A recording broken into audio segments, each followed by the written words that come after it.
আলহামদুলিল্লাহ, আজ আমরা তারিখ কত আজকে গেল 17ই জুলাই শুক্রবার জুম্মার দিন। আমরা এই দিনটাকে কালা দিবস হিসাবে, কালো ব্যাচ আমাদের সকলের হাতে দেখতে পাচ্ছেন, সকলের হাতে এবং বুকে বাঁধা আছে। এই কালো ব্যাচ পরার আমাদের উদ্দেশ্য একটাই, যে আমাদের দমদম এয়ারপোর্টের যে মসজিদ, সে মসজিদ 136 বছর ধরে সেখানে নামাজ পাঠ হয়ে আসছে।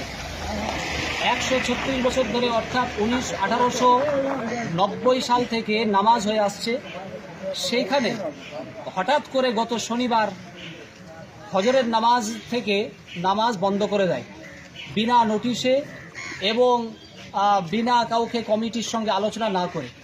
আমাদের বক্তব্য ছিল, আমাদের সর্বভারতীয় তথা বিশেষ করে পশ্চিমবাংলার রাজ্য জমিয়ত উলামা হিন্দের সভাপতি মৌলানা সিদ্দিকুল্লাহ জোশী বলেছিলেন যে সম্প্রসারণ অর্থাৎ যদি এটাকে স্থানান্তরিত করতে হয়, তাহলে আলোচনা সাপেক্ষে দারুল উলুম দেওবন্দ, জমিয়ত উলামা হিন্দ এবং মুসলিম পার্সোনাল ল বোর্ডের মাধ্যমে আলোচনার মাধ্যমে মসজিদ স্থানান্তরিত করার পরামর্শ সাপেক্ষে সেটাকে করতে। কিন্তু জোরপূর্বক, জোর জবরদস্তিভাবে, বিনা নোটিশে যে মসজিদের কাগজ 136 বছর ধরে আছে, বিশেষ করে 1962 সাল যখন এয়ারপোর্ট বড় হলো, তারপর থেকে নিয়ে ধারাবাহিকতার সঙ্গে মসজিদ চলছে। 2004 সালে যখন আপনার ওই মসজিদকে মেরামত করা হয়, তারপর থেকেও কোনো অসুবিধা আলহামদুলিল্লাহ হয়নি। কিন্তু হঠাৎভাবে একটা শ্রেণী তাদের শক্তি, তাদের ক্ষমতাকে প্রয়োগ করে মুসলমানদেরকে উত্তেজিত করার জন্য, মুসলমানদের সঙ্গে দাঙ্গা এবং লড়াইয়ের পরিবেশ তৈরি করার জন্য বর্তমান পশ্চিমবঙ্গ সরকার, শুভেন্দু অধিকারীজি তিনিও জানেন, তিনি একসময় তিনার বক্তব্যে বলেছিলেন, এই হরিহরপাড়া আমাদের মুর্শিদাবাদের মাটিতেই হরিহরপাড়ার ফুটবল ময়দানে তিনি বক্তব্য দিয়েছিলেন যে এই ভারতবর্ষের স্বাধীনতার জন্য দারুল উলুম দেওবন্দের কি অবদান এবং জমিয়ত উলামা হিন্দের কি অবদান তিনি বলেছিলেন। সব জানার সত্ত্বেও জোরপূর্বক মসজিদ তারা কিন্তু নামাজকে বন্ধ করে দিয়েছে। আমরা চাচ্ছি মুসলমান এই মুহূর্তে রাস্তায় নামবে না, মুসলমান উত্তেজিত হবে না, এবং মুসলমানকে আমরা বলবো যে আপনারা শান্ত থাকুন, রাস্তায় না নেমে আজ এই কালো ব্যাজ বেলা 5টা পর্যন্ত পড়ে নারী পুরুষ নির্বিশেষে আপনারা প্রতিবাদ গণতান্ত্রিক পদ্ধতিতে শান্তপ্রিয়ভাবে আপনারা জানান। আগামীতে যে পদক্ষেপ আমাদের হবে, জমিয়ত উলামা হিন্দের মাধ্যমে মৌলানা সিদ্দিকুল্লাহ জোশী যে ডাক দিবেন এবং যেভাবে আমাদেরকে আগাতে বলবেন আমরা আগাবো। কিন্তু আবারও বলছি যে আমরা মুসলিম জাতি শান্তপ্রিয়, আমরা ভাঙচুরে বিশ্বাসী নয়, আমরা দাঙ্গাতে বিশ্বাসী নয়। আমরা চাচ্ছি আমাদের অধিকারকে আমাদের ফিরে দেওয়া হোক। আমাদের মসজিদ, মাদ্রাসা, ঈদগাহ, কবরস্থানের সুরক্ষা, জাতির সুরক্ষা, মুসলমানদের ইজ্জত, মুসলমানদের আসবাবের হেফাজত, এটা সরকারের জিম্মেদারি এবং তার দায়িত্বের মধ্যে পড়ে। ভারতবর্ষের সংবিধান আমাদেরকে অধিকার দিয়েছে, আমাদের নিজেদের কৃষ্টি কালচার, আমাদের নিজেদের অর্থ দ্বারা আমরা পরিচালনা করছি।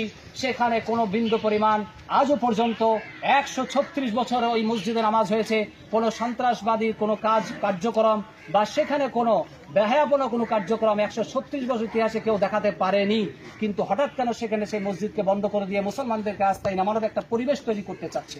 এর জন্য আমরা বলবো আপনারা আসেন, আলোচনার টেবিলের মাধ্যমে সমাধান করার চেষ্টা করেন। আর মুসলমানদেরকে বলবো আপনারা হটকারিতার সঙ্গে রাস্তায় না নেমে শান্তপ্রিয়ভাবে গণতান্ত্রিক পদ্ধতিতে আন্দোলন করেন। এ বলে আমি পুরো জাতিকে তথা পশ্চিমবাংলার প্রত্যেকটি মানুষ, বিশেষ করে আমাদের মুর্শিদাবাদ এবং ভরতপুর ব্লকের মানুষকে বলবো যে আপনারা শান্ত থাকুন এবং আল্লাহর কাছে দোয়া করেন। আপনারা দেখেছেন 1992 সালে বাবরি মসজিদ শহীদ হয়েছে। 1992 সালে বাবরি মসজিদ 6 ডিসেম্বর শহীদ হওয়ার পরে সেখানে আস্থার ভিত্তিতে সুপ্রিম কোর্ট আপনার রাম মন্দিরের রায় দিয়েছে। সেখানে কিছুদিন আগেকার যে মিডিয়ার রিপোর্ট, যে রিপোর্ট অনুযায়ী সেখানে কোটি কোটি টাকা যে আত্মসাৎ হয়েছে, সেটা মুসলমানের কোনো নাম নেই, সেখানে মুসলমানরা করেনি। সেই জায়গাটায় সেখানে অমুসলিম ভাইদারি নাম আছে। সেখানে বড় বড় যারা অধিকার, 2 মিনিট, যেখানে বড় বড় আপনার যাদের হাত আছে তাদের বিরুদ্ধে কোনো অ্যাকশন নেই। কিন্তু শান্তপ্রিয় মুসলমানদের অধিকার ছিনে নেওয়ার জন্য এই জন্য একটা এমন পরিবেশ গড়ে উঠেছে। এই পরিবেশকে অবিলম্বে আমরা আহ্বান করব যে আপনারা বন্ধ করুন এবং আপনারা সকলে এই বিষয়টাকে লক্ষ্য রেখে আপনারা আল্লাহর কাছে দোয়া করেন, আল্লাহ হিফাজত করবেন। মসজিদ, মাদ্রাসা, ঈদগাহ, কবরস্থান এবং জাতির হিফাজতের জন্য আল্লাহর কাছে দোয়া করেন।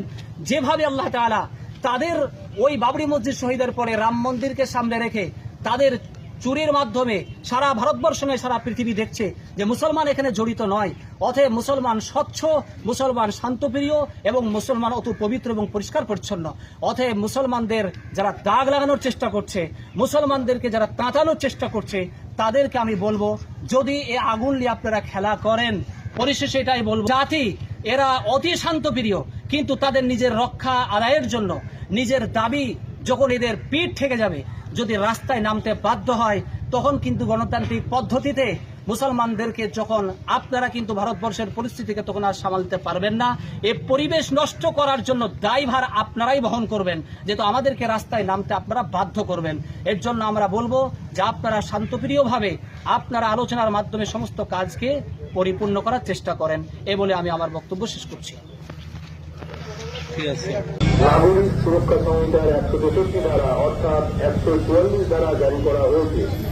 এই নির্ধারিত এলাকায় 4 জন বা তার বেশি লোক জমায়েত হলে প্রশাসন আইনানুগ ব্যবস্থা নিতে বাধ্য থাকিবে। তাই সকলকে প্রশাসনের পক্ষ থেকে অনুরোধ করা হচ্ছে যে কেউ এই নির্দিষ্ট এলাকাতে অবাঞ্ছিত জমায়েত করবেন না, পালনের সহযোগিতা করুন।